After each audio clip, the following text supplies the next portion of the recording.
निष्क्रिय चेतना। अब ये मैं कैसे सिखा सकती हूँ तुम्हें? मैं निष्क्रिय, निर्विचार, निर्विकल्प होना नहीं सिखा सकती हूँ, पर जो विचार तुम्हारे मन में दौड़ रहे हैं उनको कैसे हटाया जाए ये सिखा सकती हूँ, और वही सिखाती हूँ मैं तुम्हें।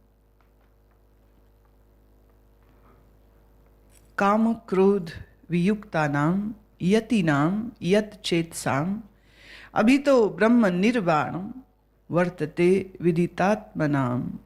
काम क्रोध से रहित जीते हुए चित्त वाले पर ब्रह्म परमात्मा का साक्षात्कार किए हुए ज्ञानी पुरुषों के लिए सब ओर से शांत पर ब्रह्म परमात्मा ही प्राप्त है।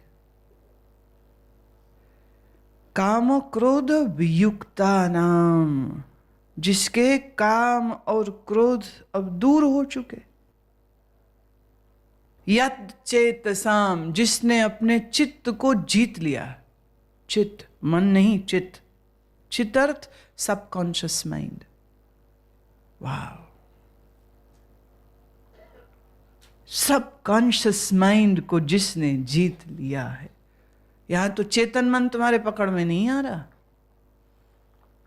यहां मन के स्थूल विचार तुम पकड़ नहीं पा रहे। और प्रभु कह रहे जिसने अपने अवचेतन मन को समझ लिया। अवचेतन मन तुम्हारा subconscious mind is the source from where all the thoughts, habits and choices are being formed. तुम्हारी अनंत वासनाएं तुम्हारे चित्त में पड़ी हैं, मन में नहीं। अब दिक्कत यही है, तुम्हारा मन थोड़ी देर शांत हुआ, तुम ध्यान करने बैठे, थोड़ी देर मन टिका, बस इतने में तुम उछलने लग जाते हो, प्राप्ति हो गई। अरे तुम्हारे चित्त में जो गंदगी भरी है, तुम्हारे चित्त में जो वासनाओं का ढेर लगा है, बच्चे, जब तक तू उसका कुछ उपचार नहीं करेगा वो फिर निकल के आएंगी, फिर निकल के आएंगी, फिर जागृत हो जाएंगी।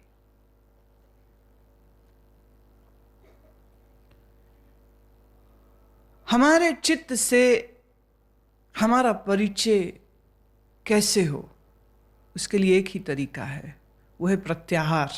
और प्रत्याहार की सबसे सुंदर विधि वो है योग निद्रा।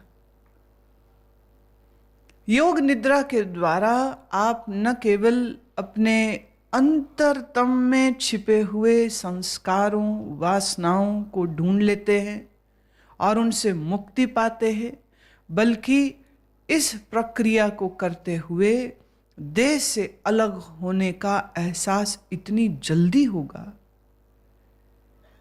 आप करोड़ों साल तक सोचते रहो मैं दे नहीं पता चलता, लेकिन योग निद्रा के द्वारा बहुत जल्दी ये अनुभव आ जाता है। ऑलरेडी कई लोगों को शुरू हो चुका है, बहुत से साधकों को ये शुरू हो चुका है। बोले अपने शरीर को यूं लेटे हुए देख रहे हैं जैसे मीलों दूर पड़ा हो और हम किसी और का शरीर देख रहे हो।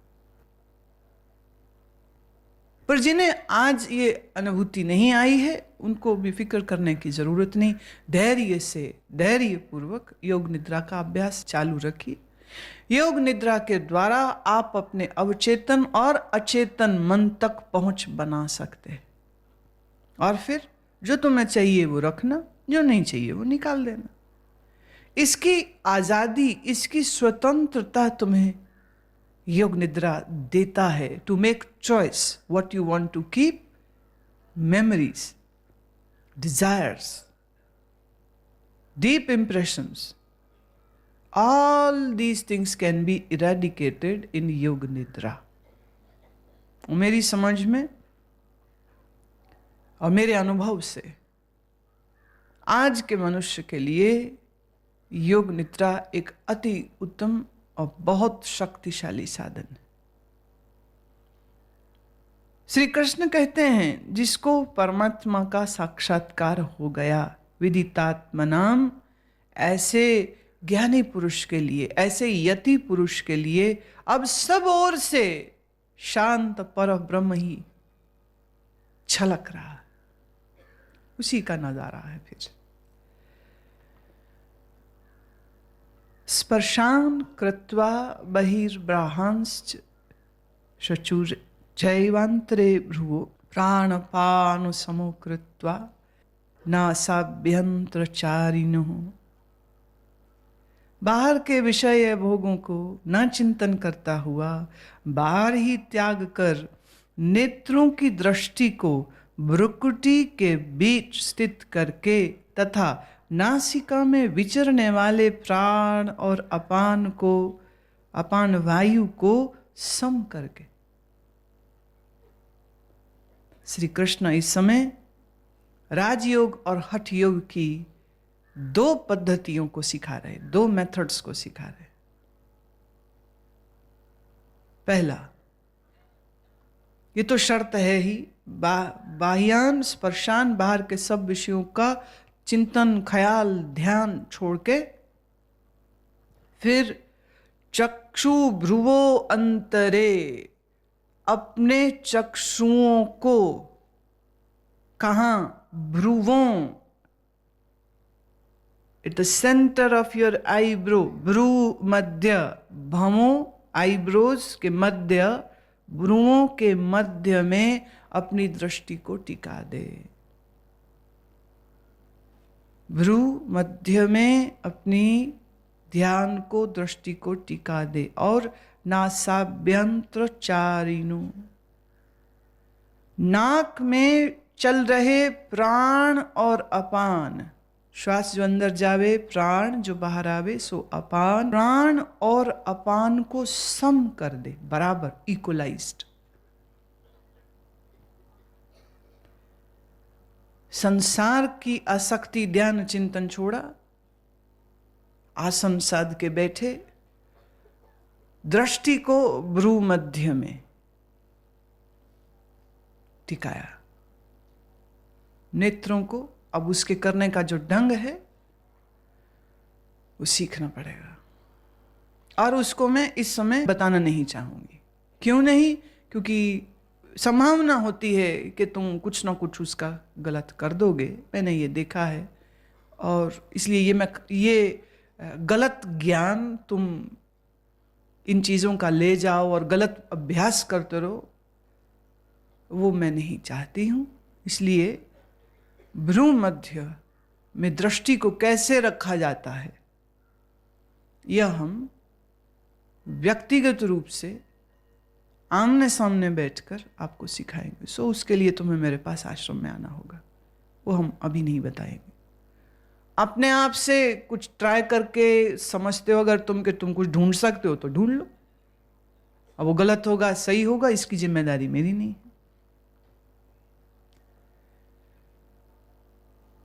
भगवान कह रहे हैं प्राण और अपान को सम करके, श्वास जो भीतर बाहर जा रही है इसको सम करके, यतेन्द्रिय मनोबुद्धिर मुनिर मोक्ष परायण विगेतच्छा भय क्रोधो यह सदा मुक्त एव स।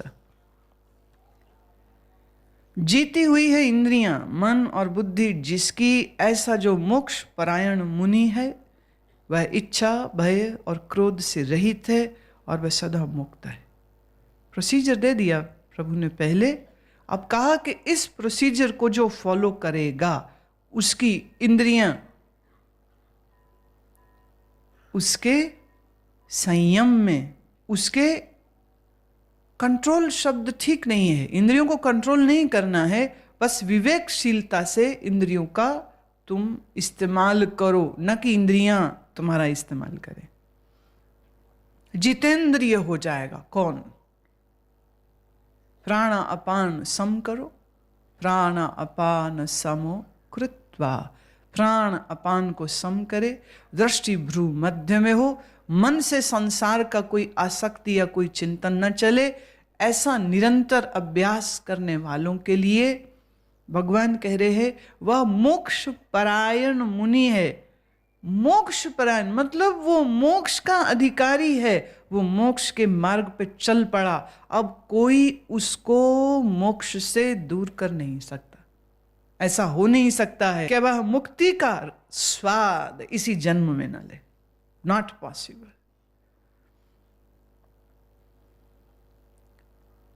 जीते हुए, जीते जी इसी जीवन में आप इन श्रेष्ठ उच्चतर स्थितियों को प्राप्त कर सकते हैं। पर जो चीजें प्रभु कह रहे हैं उन सब को ध्यान में रखना होगा।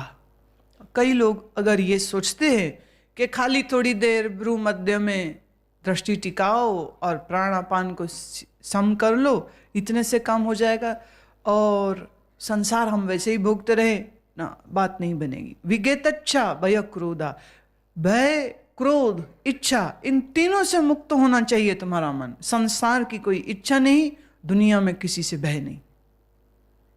यहाँ तो तुम, एक लड़की ने मेरे से, पहले तो मन है ना बड़ा अस्थिर मन, कभी रो देंगे हमें आपके पास रहना है, लंबे समय हम आपके पास रहना है, मैंने शादी करो ये करो ना, हमें आना ही नहीं, हमने दुनिया में जाना ही नहीं, हमें तो आपके पास आना है, हमें साधना करनी है, हमें निरंतर साधना करनी है। अच्छा चलो सोचते हैं, देखते हैं, करते करते हम टालते गए। फाइनली कोई 3 साल बाद उसको मैंने कहा चल ठीक है आ जाओ, अगर तुम्हें लगता है तुम निश्चय तुम्हारा परिपक्व है आ जाओ।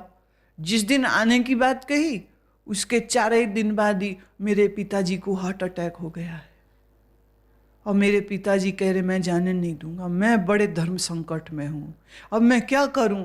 मैंने कहा वहीं रह, तू अभी तैयार नहीं है, तुम्हारे लिए ये अच्छा हुआ, एक तरह से ये बहुत अच्छा हुआ कि ऐसी कोई स्थिति तुम्हारे सामने आ गई जिसमें तू फिर सोच में पड़ गई मेरे पिताजी का क्या होगा। कबीर साहब का बहुत क्रांतिकारी और बड़ा ज्वलंत एक गीत है, डगमग डगमग छा डरे मन बोरा, अब तो जरे मरे सिद्ध पाइए लीनो हाथ सिंदूरा। पुराने समय में विधवा स्त्री अपने पति की लाश के साथ जल जाती थी, सती हो जाती थी।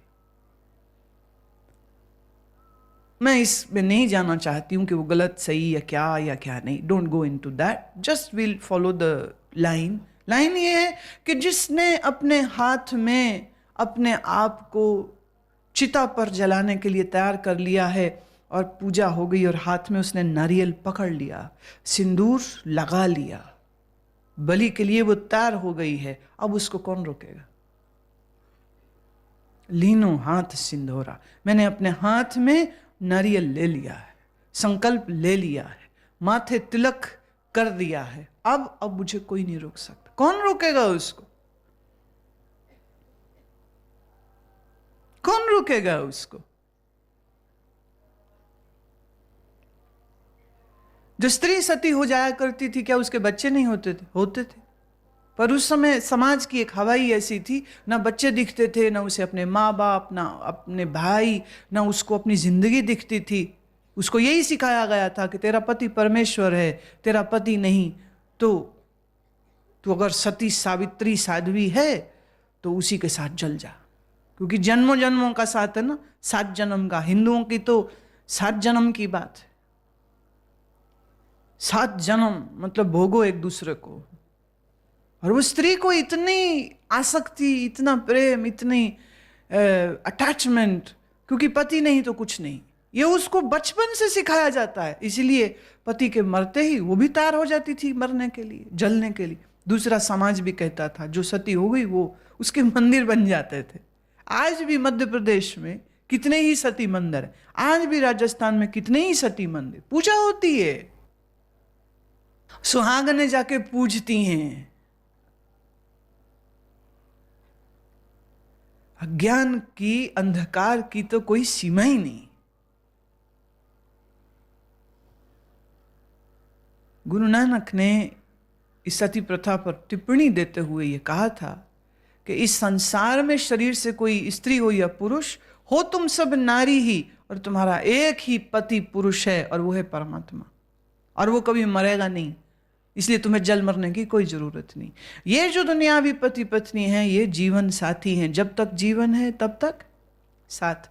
जीवन खत्म हो गया किसी एक का, साथ टूट जाएगा, बात खत्म, उसकी जिंदगी गई, अब तू अपना जीवन जी।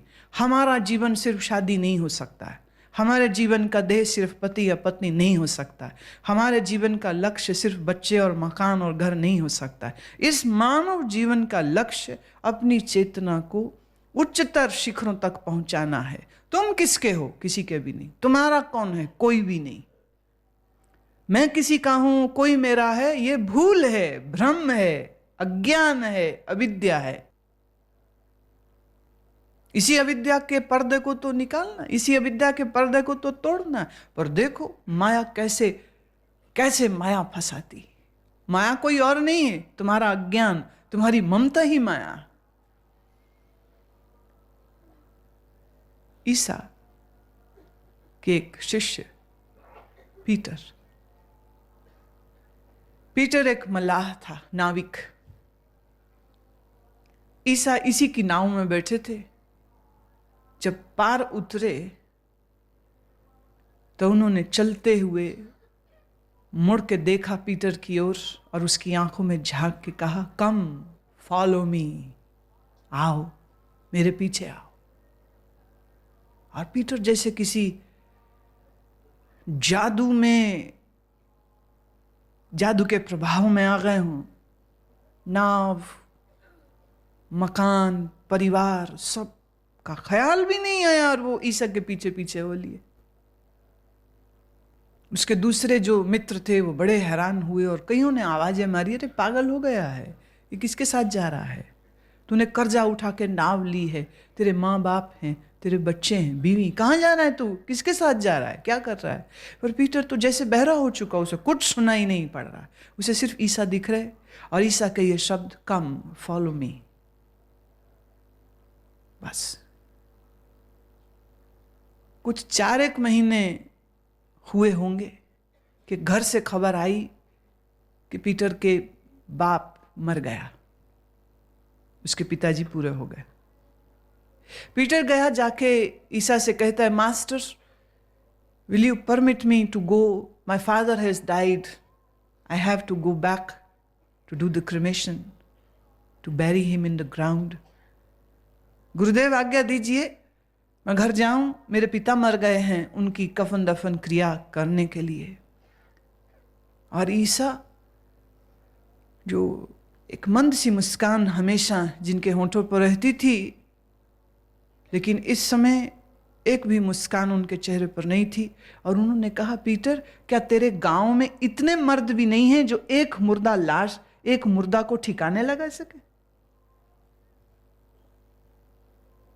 तेरे गांव में क्या इंसान बसते हैं जो एक लाश को दफना सके? ये नहीं कह रहे जा या नहीं जा या क्यों जा रहा है ना, पूछ कुछ रहा है और जवाब इतना गोल घुमा के दिया है कि पीटर को ही निर्णय करना पड़ेगा कि वो जाएगा या नहीं जाएगा। पीटर को बात समझ लग गई। ईसा said, isn't there enough people to bury one dead man? बाप मर चुका है, अब तू जाके करेगा क्या? उससे बातें करेगा? वो तो तेरे को सुनेगा नहीं। दूसरे रोएंगे ही, उनका रोना फर्ज है क्योंकि उनकी ममता है, उनका आदमी गया, वो रोएंगे। तू क्या करेगा वहां जाके? पीटर लौट के नहीं गया। फिर क्या पीटर के बाप को कफन दफन ना मिला होगा? मिला होगा। तुम कह सकते हो कि ईसा कितने क्रूर हो गए, इतने पत्थर दिल, उसका बाप मरा, उसे जाने से मना करे। नहीं, उन्होंने मना नहीं किया। उन्होंने सिर्फ इतना कहा, क्या एक लाश को दफनाने के लायक तेरे गांव में इंसान नहीं है? बात खत्म। पलट के पीटर ने कभी नाम भी नहीं लिया।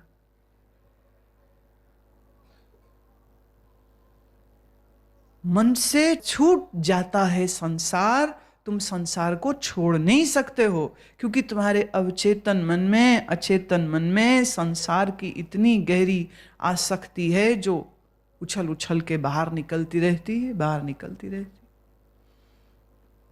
मेरे देखे ईसा के ये जो 12 शिष्य थे, ये अपने आप में एक कहानी लिए हैं, और हर इंसान, उनके हर शिष्य की यही कहानी है कि उनके लिए ईसा का एक वचन ईसा की एक दृष्टि, ईसा का, जीसस का एक इशारा ही बस काफी था। कोई वाद विवाद नहीं, कोई लंबी बैठ के नहीं। यहां मैं देखती हूँ कई लोग हैं, उनको 4 साल हो गए, अब यही सोच रहे हम जाएं गुरु माँ के पास कि नहीं जाएं, जाएं कि नहीं, अभी तक उसी में घुसे पड़े। Trishanku, stop this nonsense, do it. करो, शादी करनी तो क्या हो गया, क्या गलत क्या है, क्या जिंदगी का लक्ष्य क्या है, तुमको जिंदगी से क्या चाहिए और पहले क्या चाहिए।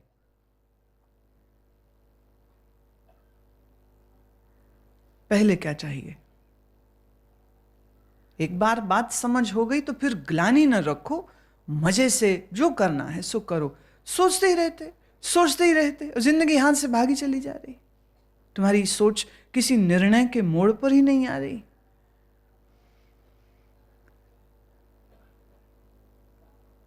आसक्ति मुक्त हो, ममता रहित हो, तो संसार बांध ही नहीं सकता है तुमको। और अगर तुम्हें अभी ये खतरा है कि तुम संसार में बंध सकते हो, तो फिर थोड़ा ठहरो, अपनी आसक्ति को निवृत्त करने का तरीका सीखो। Be focused on that. मेरी दृष्टि में निरासक्त व्यक्ति को ही विवाह करना चाहिए, क्योंकि विवाह में बड़े पचड़े। दुनिया में कहावत है, लड़के की शादी हो जाए तो दुनिया कहती है माँ बाप से गया, अब ये माँ बाप से गया, अब बीवी का चाकर हो जाएगा।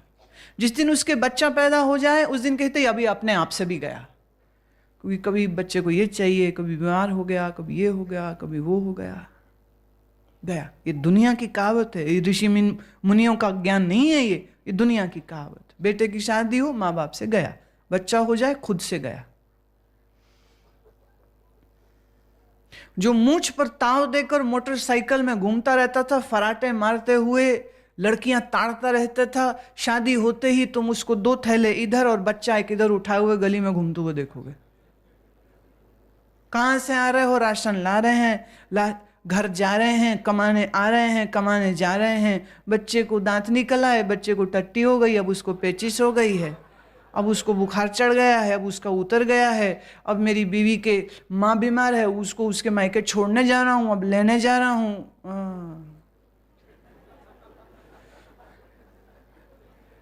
भाई तुमको इसमें मजा आता है तो मजे लो, फिर रो मत, फिर रो मत, फिर शिकायत मत करो। फिर देखिए, बात सारे संकल्प की है, बात सारे संयमित और डिसिप्लिन जीवन जीने की है। और मेरी दृष्टि में अगर तुम्हारे पास एक धेले की भी अकल है तो तुम विवाह के बाद भी अपनी साधना को नहीं छोड़ोगे। और मैंने देखा है, आदमी कम डंगर ज्यादा हो।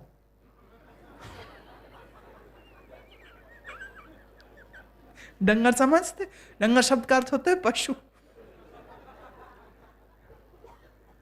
आदमी है तो क्या हो गया, क्या हो गया।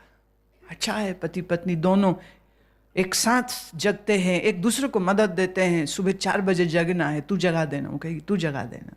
दोनों जगते हैं, स्नान करें, दोनों एक साथ बैठकर ध्यान करें, चिंतन करें, कीर्तन करें, फिर एक कमाए, एक घर देखे, साफ सुथरा मंदिर जैसा घर हो।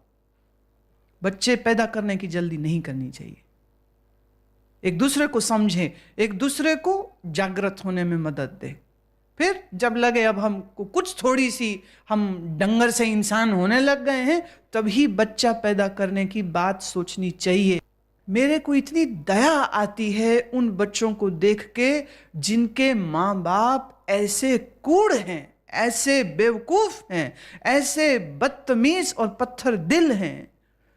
लगता है इनको इजाजत किसने दे दी कि ये बच्चा पैदा करते। क्योंकि हर बच्चे में मैं अपने आप को देखती हूं, मैं हर बच्चे में अपने आप को देखती हूं। ऐसी मां, ऐसा बाप, शराबी, कबाबी, जुआरी, लड़ते झगड़ते अयाश, जिन्हें अपने खाने पीने मेकअप से फुर्सत नहीं है, अमीर होके गरीब, जिनको सारा दिन राग द्वेष निंदा टिक टिक किच किच किच किच बातें बकवास जिनकी जिंदगी में चलती रहती। मैं अपने आप को देखती हूं उस बच्चे के रूप में कि ऐसे माँ बाप के घर बच्चा निर्भर होता है माँ बाप पर। अगर माँ समझदार नहीं है, अगर बाप उसका अक्लमंद नहीं है, बच्चे की जिंदगी की जो बेहाली और बदहाली होगी, उसका जिम्मेदार कौन होगा जिम्मेदार उसका?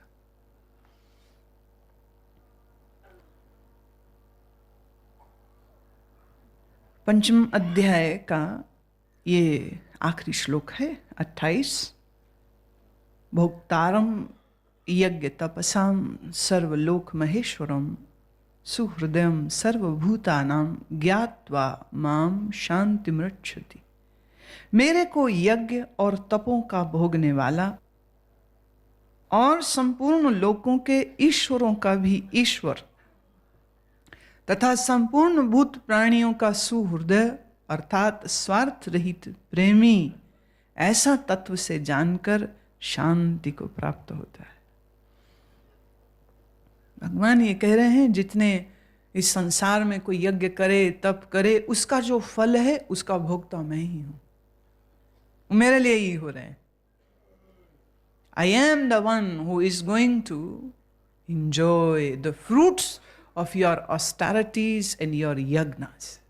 मैं ही भोगता, मेरे ही लिए हो रहे हैं। श्री कृष्ण इस समय विश्वात्मा भाव में, अंतर्यामी भाव में, ये ईश्वर भाव में ये वचन कह रहे, मेरे ही लिए हो रहे। यज्ञों का फल मेरे ही लिए, यज्ञ मेरे ही लिए, तप का भोगने वाला मैं ही हूं, संपूर्ण लोकों का ईश्वर भी मैं ही हूं, मैं ही हूं, और संपूर्ण भूत प्राणियों का सुहृद अर्थात प्रेमी भी मैं ही हूं, सबका हृदय भी मैं हूं, सबको प्रेम भी मैं ही करता हूं, सबका प्रियतम भी मैं ही हूं। ऐसा जो जानता है, इस तत्व को जो जानता है, वह शांतात्मा है। ज्ञात्वा शांतिम ऋच्यति, उसको प्राप्त होती है शांति। जो यह बात समझता है वही एक सच्चिदानंद घन कृष्ण ही प्रिय है, प्रेमी है, प्रियतम है, सर्वभूतों में है, यज्ञ और तपों के फल का भोक्ता है, सर्व लोकों का ईश्वर है, सर्वभूत प्राणियों के हृदय में है, और सबसे स्वार्थ रहित प्रेम करते हैं। अगर कोई तो वह ईश्वर ही करते हैं। बाकी सच तो यह, गुरु को भी तुमसे बड़ा स्वार्थ होता है। गुरु भी बेचारा खाम खा दुखी होता रहता है, चेले सुधर जाएं। चेले कहते हैं हम न सुधरे, गुरु फिर मत्था पच्ची करता रहता है, सुधर जा सुधर जा सुधर जा सुधर जा सुधर जा, जीवन संभाल होश कर, जीवन संभाल होश कर।